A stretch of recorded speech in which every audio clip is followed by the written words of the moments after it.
Maruti Brezza 1.5 naturally aspirated engine के साथ है जो 5 स्पीड मैनुअल ट्रांसमिशन देती है। फर्स्ट गियर में इसकी रेशो 3.909 है। इसका मतलब नियरली 4। इसका मतलब यह हुआ कि इंजन जिस स्पीड से घूमेगा, जो व्हील है उसके 1/4 स्पीड से घूमेंगे।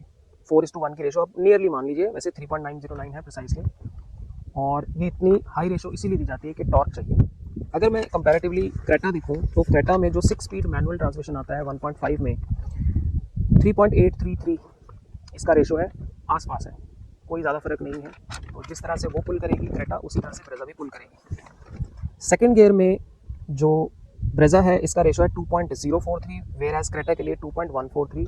अगर आप थर्ड गियर में जाएंगे, again for Brezza 1.407 and for Creta 1.370।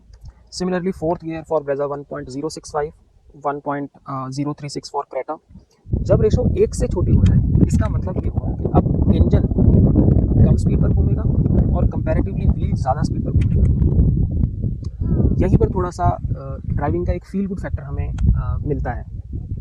Fifth gear में आके ब्रेज़ा की जो रेशो है वो 0.816 है और ये इसका लास्ट गियर है। जब आपकी रेशो 1:1 से छोटी हो जाती है तो हम इसे ओवर ड्राइव गियरिंग रेशो बोलते हैं। ओवर ड्राइव गियरिंग रेशो जो 1 से छोटी हो गई। अब यहाँ पर आपका इंजन कम स्पीड पर घूम रहा है, कंपैरेटिवली आपके व्हील्स उससे ज़्यादा स्पीड पर घूमते हैं। अब क्रेटा ने यहाँ पर एक 6th गियर ऐड कर दिया और गियरिंग रेशो और ज़्यादा लो कर दी, और क्रेटा ने उस गियरिंग रेशो को 6th गियर में 0.727 तक कर दिया।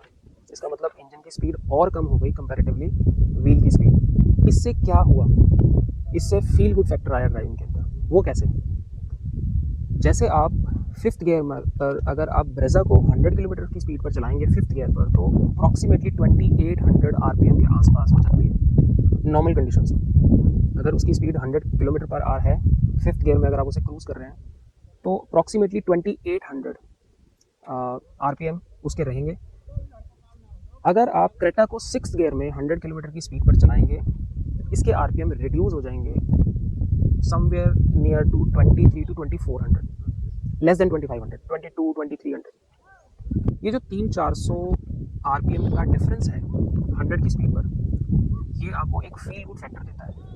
आपको ये लगता है कि इंजन अब बहुत रिलैक्स होकर चल रहा है, उस पर ज़्यादा स्ट्रेस नहीं आ रहा, वो हाई रेव नहीं कर रहा।